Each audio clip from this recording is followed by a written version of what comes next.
El día de hoy les voy a hablar acerca de los sistemas de disipación de la energía. Es un sistema portátil y fija para broadcast y sistemas de comunicación. Es un sistema que es patentado por Lawrence Bayer, y dentro de los Estados Unidos y alrededor del mundo tenemos muchos clientes que les ayuda, que les sirve, pero ¿qué realmente es, no? Eh, Perfecto. Bueno, como introducción, las cargas eléctricas, los rayos, como todo el mundo lo conoce, todos sabemos que es costoso, es un problema muy grave. eh, es fácil de evitar si tenemos el equipo adecuado, en este caso disipadores de energía que no solamente los de LVA existen, pero como los de LVA, si son instalados propiamente en la torre o en lugares, en partes laterales, en edificios o inclusive arriba de las mismas antenas, ayudan con las descargas eléctricas, ¿no? Las descargas eléctricas o rayos. Todos los ingenieros de radio y propietarios de torres están extremadamente conscientes que el costo de lo que es una descarga eléctrica o un rayo tienen las instalaciones tanto de radiodifusión como de telecomunicaciones año tras año.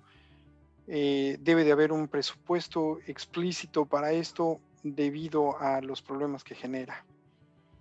El mecanismo de cómo las torres en general sirven como pararrayos no es un asunto que se entienda realmente. Sabemos que es un pararrayos, se convierte en un pararrayos natural, pero la forma en la que se carga, se descarga y emana es una de las situaciones que no está bien determinada.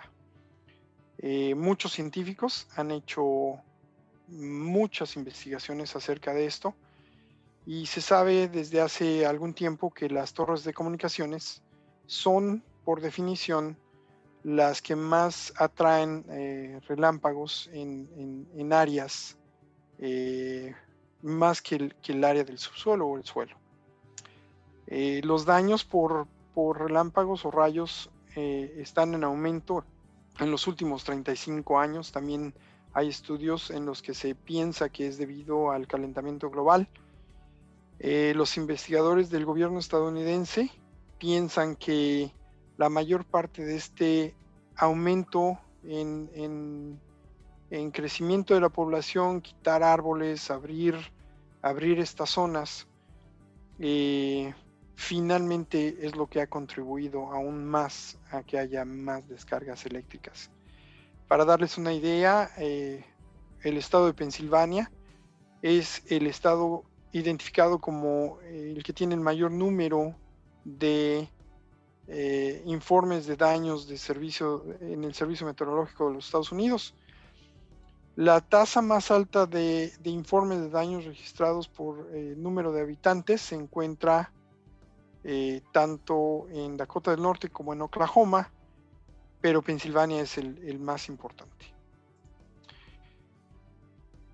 Las descargas eléctricas o rayos también representan un número importante de muertes dentro y fuera de nuestra industria. Todos los que hemos trabajado alrededor o en un sitio donde hay una torre de comunicaciones, sabemos el riesgo y en general el público es necesario hacerlos saber del riesgo que se corre. Por lo tanto, es importante que los operadores de las torres, o en este caso los operadores de radio, tomen medidas para proteger la vida de los trabajadores, así como del público en general, y la propiedad, en este caso material, ¿no? Cuando en general el aterrizaje es el adecuado y hay los empalmes adecuados, para la estructura como son en las torres de comunicaciones, las líneas de transmisión, accesorios, antenas, etcétera, etcétera. Todos estos requieren definitivamente tener una protección contra descargas eléctricas o rayos. Los edificios adyacentes que se encuentran en donde podemos encontrar el equipo, en tiempos anteriores hablamos de los conocidas casetas o shelters, y los edificios donde tenemos los transmisores, etcétera, deben de tener por definición o equiparse con equipo especializado para ciertos equipos.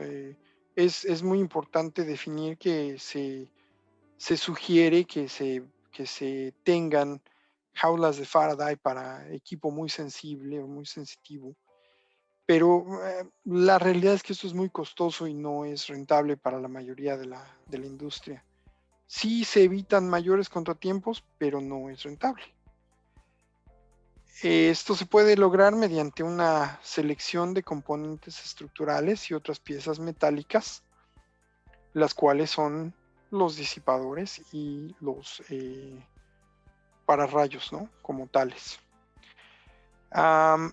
Existen otras partes de la construcción que no son metálicos.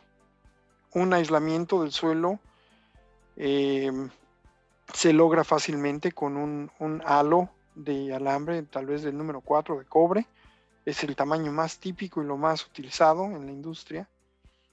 Y esto se forma alrededor de los bordes del techo de cada sitio, con bajada en cada una de las esquinas, para crear un anillo de tierra que se manda hacia un disipador en tierra. ¿Por qué son importantes los disipadores, específicamente hablando tanto en las torres, que es nuestro objetivo primario en este caso, y los edificios? Bueno, las torres se pueden proteger eficazmente cuando hay un ensamble de disipación que está montado ya sea en la parte superior de la torre o, dependiendo de la altura y donde está el equipo, en las partes laterales. En general, los productos como los disipadores son muy eficaces y se pueden adaptar dependiendo de la locación, tanto a la configuración como a la altura física donde van a estar en la torre. En este caso, yo obviamente representando LBA les hablo, pero vuelvo a insistir, hay muchos tipos de disipadores. Están disponibles para la protección de edificios, que queremos decir que, recordemos, no solo la torre necesita estar protegida, ¿no? De hecho, una de las cosas que nosotros recomendamos es que haya disipadores más pequeños para la conexión en antenas individuales, es decir, esas pequeñas antenas que hoy en día existen en los sitios de comunicación, que son de 30 centímetros, 27 centímetros, etcétera, deberían de colocarse con un disipador al lado para proteger. ¿Por qué es esto? Porque muchas veces estas nuevas antenas, estos nuevos equipos, contienen también los radios, la parte electrónica, como ustedes saben, que finalmente se tiene que proteger o el sitio va a estar fuera del aire. Nosotros hemos logrado demostrar que estos dispositivos reducen significativamente lo que es el que una descarga eléctrica suceda, debido a que el disipador, a diferencia del pararrayo, ayuda a manejar las cargas en el ambiente, es decir, no permite que se genere una descarga hasta, más bien como los pararrayos, que para eso sirven únicamente para poder mandar la diferencia de potencial de un punto A a punto B. El disipador, en vez de ayudar a eso, lo que hace es manejar las cargas en el ambiente y no permitir que se concentren hasta, tanto como se pueda, ¿no? Fundamentalmente, esta es la gran diferencia de la función entre pararrayos y disipadores. Los pararrayos, como mencioné, solo sirven para limitar los incidentes en las torres, no los eliminan. Es decir, una torre que tiene pararrayo está indudablemente dispuesta a servir como camino para una descarga a tierra. Los disipadores no, los disipadores ayudan a que esas cargas no se junten. Como dije, los pararrayos no pueden detener la energía hacia las antenas montadas a través de la torre. Los disipadores efectivamente se hacen cargo de este problema. Hemos comprobado a un elevado porcentaje, arriba del 94-96%. Obviamente todavía queda un 4 a 6%, pero cuando lo ponemos en el gran esquema de las cosas, el tener solamente un 4% general de descarga da muy buena posibilidad de que el equipo no va a estar dañado.